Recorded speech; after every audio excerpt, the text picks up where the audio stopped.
आदाब नमस्कार, मैं शाहिद उमर। स्वागत आप सभी का सियासत टीवी के साउथ इंडिया एक्सप्रेस में। आइए देखते हैं मुख्य खबरें। बीआरएस के कार्यकारी अध्यक्ष के टी रामाराव ने टीएसपीएससी ग्रुप 1 मेंस मामले में तेलंगाना उच्च न्यायालय के फैसले का स्वागत किया है और इसे मुख्यमंत्री ए रेवंत रेड्डी के नेतृत्व वाली कांग्रेस सरकार के चेहरे पर एक तमाचा बताया। उन्होंने कहा कि इस फैसले से उन बेरोजगार युवाओं को लंबे समय से प्रतीक्षित न्याय मिला जिन्होंने अनियमितताओं के खिलाफ लगातार लड़ाई लड़ी थी। एक बयान में रामाराव ने कहा कि ग्रुप 1 परीक्षाओं में कदाचार के ठोस सबूत वाले छात्रों की बार बार अपील के बावजूद टीएसपीएससी ने हठपूर्वक काम किया और लापरवाही से आगे बढ़ा। उन्होंने कहा सरकार ने बेरोजगार युवाओं के खिलाफ मामले भी दर्ज किए और उनकी चिंताओं को दूर करने के बजाय उन पर लाठीचार्ज कराया। आगे उन्होंने कहा कि उच्च न्यायालय का फैसला वास्तव में सराहनीय था क्योंकि यह नौकरी के इच्छुक उम्मीदवारों के संघर्ष को सही ठहराता है। बीआरएस के कार्यकारी अध्यक्ष ने कहा कि निर्णय जिसमें परीक्षा केंद्र आवंटन से लेकर हॉल टिकट जारी करने और परिणाम में हेरफेर तक की खामियों की जांच की गई, सरकार की अक्षमता को उजागर किया। उन्होंने आरोप लगाया कि रेवंत रेड्डी जिन्होंने जल्दबाजी और उत्तेजनापूर्ण तरीके से परीक्षा आयोजित करके छात्रों के भविष्य के साथ खिलवाड़ किया, उन्हें इस फैसले का जवाब देना चाहिए।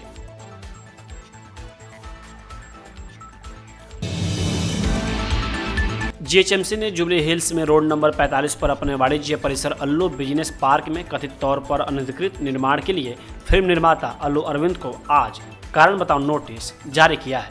जीएचएमसी के अनुसार जबकि कॉम्प्लेक्स में 2 तहखानों और एक G+4 संरचना की अनुमति थी, हाल ही में बिना मंजूरी के 4थी मंजिल पर एक अतिरिक्त निर्माण जोड़ा गया था।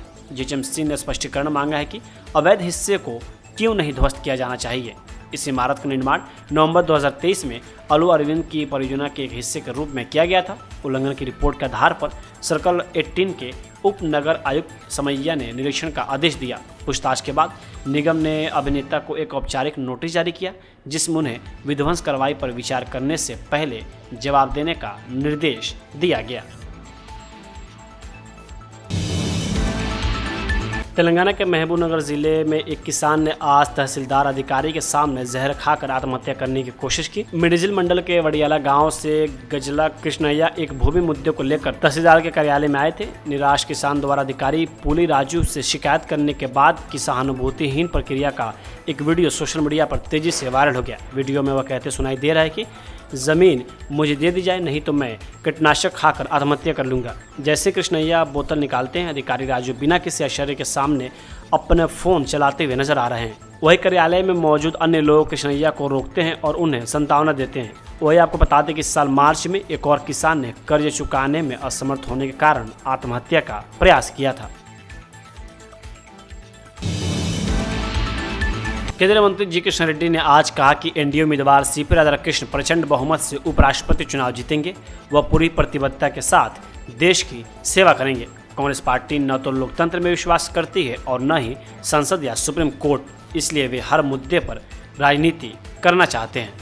एनडीए के कैंडिडेट नॉमिनेशन डालने से पहले देश के जनता को मालूम है, पूरे समाज को मालूम है, एब्सोल्यूट मेजॉरिटी के साथ एनडीए के कैंडिडेट राधाकृष्णन जी उपराष्ट्रपति चुनाव में विजेता होगा और आने वाले दिन में राधाकृष्णन जी देश की सेवा में कमिटमेंट के साथ आगे काम करेंगे। वो लोग कह रहे हैं कि संविधान की लड़ाई बचाने वाले और तोड़ने वाले के बीच लड़ाई। कौन तोड़ने वाले हैं? संविधान के आधार पर ही चुनाव हो रहे हैं। संविधान के अंतर्गत ही चुनाव के अंदर जनता के आशीर्वाद से जो संसद चुन के आया, उस संसद के वोटों के द्वारा ही ये राष्ट्रपति चुनाव होते हैं। क्योंकि कांग्रेस पार्टी को कोई ना प्रजातंत्र के ऊपर विश्वास है, कांग्रेस पार्टी को ना लोकसभा के ऊपर विश्वास है, ना राज्यसभा के ऊपर विश्वास है, ना सुप्रीम कोर्ट के ऊपर विश्वास है, ना इलेक्शन कमीशन के ऊपर विश्वास है। कांग्रेस पार्टी को सेना के ऊपर विश्वास है, विदेशी भारत के विदेशी नीति पर विश्वास नहीं है, आर्थिक नीति के ऊपर विश्वास नहीं है, आम जनता के ऊपर भी विश्वास नहीं है कांग्रेस पार्टी को। इसलिए हर विषय पर वो राजनीति करना चाहते हैं। वो खुद कॉन्स्टिट्यूशन के ऊपर विश्वास नहीं है कांग्रेस पार्टी की, इसलिए ये सब बातें करते हैं। सर, वो लोग कह रहे थे कि तेलुगु कैंडिडेट है उनके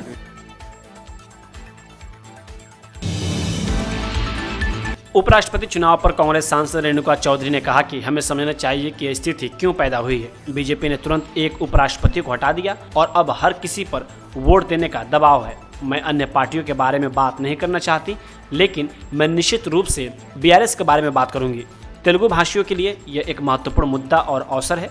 दक्षिण का एक व्यक्ति जिसने अपने पूरे जीवन में तेलंगाना के लिए सेवा की और सुप्रीम कोर्ट के न्यायाधीश के रूप में महत्वपूर्ण निर्णय लिए। क्या यह शर्मनाक नहीं है कि बीआरएस एक तेलुगु व्यक्ति को वोट नहीं देगा? सबसे पहले हमें याद करना है कि आज ये नौबत आई क्यों। एक बैठे बैठे उपराष्ट्रपति को उड़ा दिए बीजेपी ने, और अब वोट की मजबूरी में सब लोग यहाँ आ गए।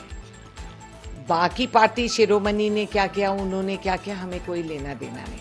मगर हाँ, बीआरएस के बारे में मैं ज़रूर कहूँगी कि आज हमारे लिए, तेलंगाना और तेलुगु ज़बान बोलने वालों के लिए ये बहुत अहम मुद्दा है और बहुत अहम मौका है हमारे लिए। एक साउथ का आदमी जो महत्वपूर्ण निर्णय लिए थे एक सुप्रीम कोर्ट के जज होते हुए, जो तेलंगाना के लिए उन्होंने अपनी ज़िंदगी और जानबाजी पे लगा के लड़े हैं, और जो आदमी इस ऊंचाई तक पहुंच गए थे, वैसे आदमी को, तेलुगु आदमी ज़बान बोलने वालों को बीआरएस वोट नहीं देगी। कितनी शर्मनाक बात है। आप बता दीजिए, तो इनकी नीयत में खोट नहीं है क्या?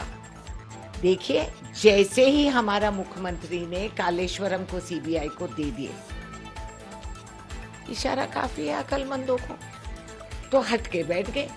आज वोट नहीं देंगे, मतदान दिए ना दिए कोई फर्क नहीं पड़ने वाला है बीआरएस को, क्योंकि वो दोनों हाथ मिले हुए हैं। ये पहली बात नहीं है। पहले पिछले इसमें अगर आप पलट के देखेंगे तो आपको याद आएगी कि बीआरएस कहता कुछ तेलंगाना में और यहाँ आके करते कुछ और। तो कई बार ऐसे बिल्स पे, वोट्स पे ऐसा करे हैं, और आज बड़े नाटक करके कह रहे हैं।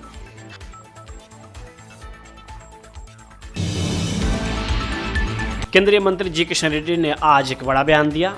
उन्होंने सीपी राधाकृष्ण को लेकर कहा कि आरएसएस के वे आदमी हैं, इसमें छिपाने के लिए क्या है। आरएसएस एक भारतीय संगठन है। आरएसएस कभी भी देश के खिलाफ, चुनाव आयोग के खिलाफ, संसद के खिलाफ, सुप्रीम कोर्ट के खिलाफ, सेना के खिलाफ नहीं बोलता। इसी के साथ उन्होंने राहुल गांधी और कांग्रेस पर भी निशाना साधा। बिल्कुल हाँ, ये आरएसएस का ही कैंडिडेट है, उसमें क्या छुपाने का क्या जरूरत है। आरएसएस भारत का ही ऑर्गेनाइजेशन है। आरएसएस कोई चाइना के समर्थन में देश के खिलाफ कभी बात नहीं करते।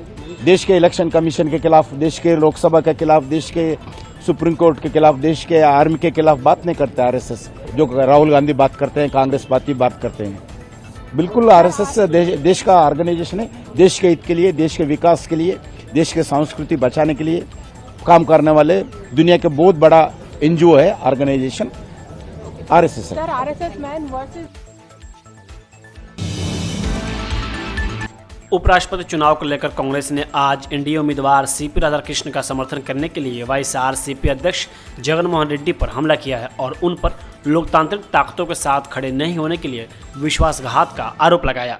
एक्स पर पोस्ट में कांग्रेस नेता मणिकम टैगोर ने कहा कि आंध्र प्रदेश के लोग आंध्र प्रदेश के हितों पर सीबीआई मामलों के डर से आरएसएस उम्मीदवार का समर्थन करने के उनके विश्वासघात को नहीं भूलेंगे।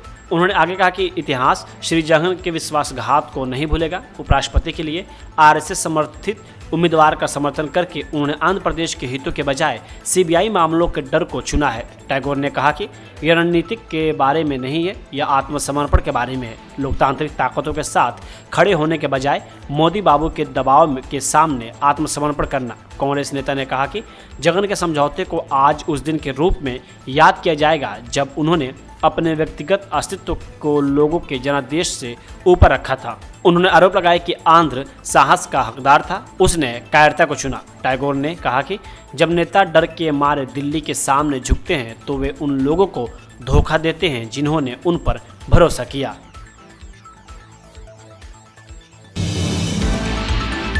केंद्रीय मंत्री शोभा करंदलाजे ने आज कर्नाटक सरकार पर जमकर हमला बोला। उन्होंने कहा कि सिद्धरामैया, डीके शिवकुमार और जी परमेश्वर के नेतृत्व में कर्नाटक में कानून व्यवस्था की स्थिति चरमरा गई है। ऐसा लगता है कि राज्य में कोई सरकार नहीं है, हर जगह हिंदुओं का अपमान हो रहा है। पहली बार मैसूर दशहरा को सांस्कृतिक कार्यक्रम के रूप में मनाया जा रहा है। कर्नाटक में लॉ एंड ऑर्डर सिचुएशन पूरा का पूरा खराब हो गया। परमेश्वर का नेतृत्व में, सिद्धरामैया का नेतृत्व में, डीके शिवकुमार के नेतृत्व में एक सरकार कर्नाटक में है ऐसा नहीं लग रहा है। अलग अलग जगह में ऐसा माहौल है, हिंदुओं को अपमान करो। चामुंडी का उत्सव, नवरात्रि का उत्सव, उधर अपमान। इतना साल से, शतमानों से मैसूर दसरा चामुंडेश्वरी का उत्सव था। पहली बार उसको कल्चरल प्रोग्राम बनाया, ऐसे इनविटेशन प्रिंट किया। कल मद्दूर में गणपति का ऊपर, गणपति का प्रोसेशन को ऊपर पत्थर डाला, मसीदी से फेंका। पुलिस किधर थे? क्यों प्रिकॉशन नहीं लिया? वो पत्थर मस्जिद को ऊपर कैसे पहुंचा? उधर का मौलवी क्या कर रहा था? पुलिस क्या कर रहा था? क्यों नहीं देखा? लेकिन जानबूझकर हिंदुओं को अपमान करना चाहते हैं ये सरकार। पिछले साल नागमंगला में हुआ, गणपति को अरेस्ट करके पुलिस जीप में उसको विसर्जित किया। ये साल वही मंड्या में, मद्दूर में कल ऐसा घटना हुआ।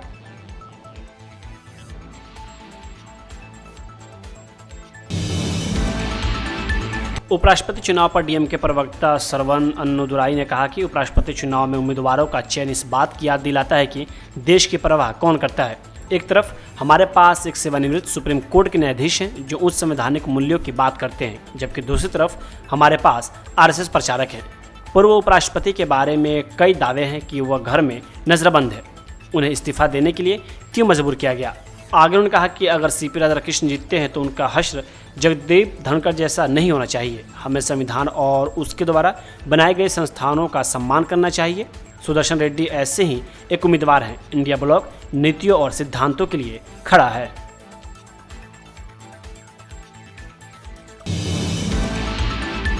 साउथ इंडिया एक्सप्रेस यहीं होता है समाप्त। मुझे दे अब इजाज़त। बाकी खबरों के लिए बने रहें सियासत टीवी के साथ।